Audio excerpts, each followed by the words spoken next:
But Danny, let's kind of break down, when did you get in the business, and how did you get your big break of getting to the 49 transaction mark? I started in March of 2010, so coming up on 10 full years next year. I just kind of, I started at a big brokerage, and, first couple of years were super slow. It was bad markets in 10 and 11, and not really kind of entering a world that it's different than the other careers people will have. It's just, it's, those who do it on the weekends and evenings, it's not something, if you don't do it every day, you really can pick up with all the changes and all that. And I hadn't really adhered to it. I needed to keep the bills going and all that and pay for them. So first 2 years, I literally sold 5 houses, period. Combined. One of them was our parents. Yeah. It's a built-in deal. Yeah, that one. I think they paid them a full 6% though. So they did. There you go. They did. They didn't argue. But from there, I just kind of, everybody gets taught different things, and depending on where you come from or what background you have. I didn't have a sales background, period, and just trying different things, taking from, what you're taught and adapting your own personalities into what you're good at to create a strategy that works for you. And it's just kind of year 3, it was 12 deals, and then it just kind of took off and incrementally went up a little bit. And, there's only been 1 year where I didn't do more than the year previously, and that actually was last year. Yeah. Okay. And so walk us through those first 2 years. You did 5 deals combined. I mean, did you question if real estate was the right move for you? My ex-wife did. Oh, man, there's so many commonalities in this room. But no, it's one of those where, I did 2 deals my first year, and the first one was a brand new construction home. It was a friend of mine who had kind of waited for me to get my license, and then, I helped her buy a new build. I still had no idea what I was doing at the time. I didn't know what a closing cost was, and the builder asked if we needed help with it. I probably should have said yes.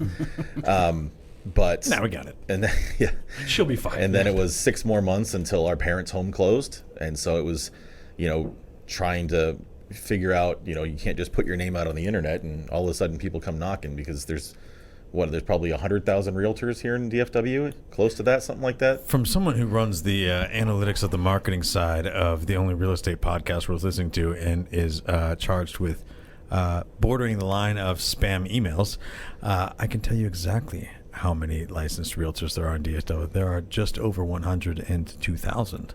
That is pretty close. Unreal number, right? So you couple that with how many people, are out there competing with your business. Just putting your name out there and sitting on the couch watching reruns doesn't exactly equate to a successful business. And so just some things you have to learn. You don't just, being out there doesn't really work.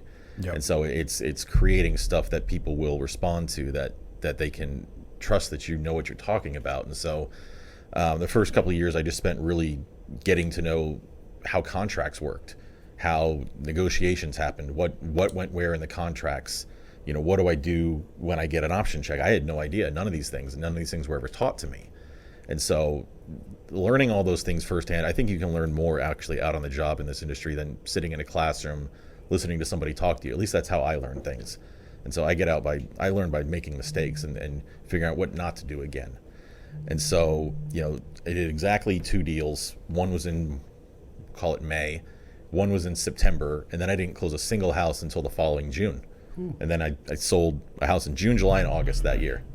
And it was a friend of mine, a person I had rented a home to the previous year, and then somebody who actually called into the office when I was sitting there at phone duty one day.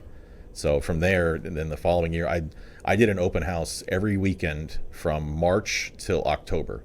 I mean, we've lived here since 1994, and there's still some parts of the Metroplex I had never learned anything about because I didn't have to. We grew up in South Lake. I had really never spent much time in the mid-cities. I'd never spent much time in, we went to a friend's party once out over in North Fort Worth, which is where, oddly enough, my first house was that my wife and I bought. And I thought that was so far away. It was all of 19 minutes. And I thought it was so far away because it wasn't something I'd travel to a whole lot. So I had to do a lot of learning about all of the areas and what the houses were like there, and what went, like I'm not big on Frisco, Plano, Allen, McKinney. I don't spend a lot of time up there, but I know enough about it to be able to talk freely about it and to sell real estate, because I've had to force myself to travel up there to learn about the areas, know what zip codes are more prevalent for new construction, which ones are prevalent for back alleys in Plano, things like that, just stuff you have to kind of go out to experience. And that's what I spent a good portion of time doing. I was 25 when I started. And so, this was 2010 and 11. So, it's right about the time that all your friends start buying houses and, graduating college, getting jobs and stuff like that. So I really went hard into my Facebook and my messengers. Hey, I'm licensed, if you need help, whatever. It wasn't this hard sell as if you need help with anything. It's just more of I'm here if you have a question, not necessarily, hey, use me to buy a house. Well, that sounds pushy. I did more of I'm here if you need help. And so then I continued to follow up. And I did actually help, I think, 3 or 4 friends from high school buy houses in the 3rd, 4th, or 5th year, some of whom have sent me parents, some of whom have used me again. And so that was what I spent a little bit of time doing, was really getting into it and figuring out how that stuff really could work for the Facebook game, because social media marketing wasn't really that big back then. Yeah. Right.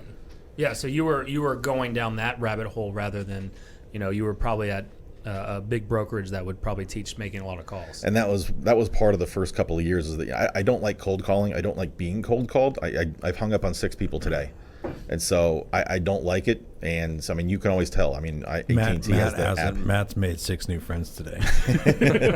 through salespeople. I don't really need AT&T Uverse just yet, but hey, man, keep me in your database. We'll talk soon. Right. Follow up. What are you doing this weekend?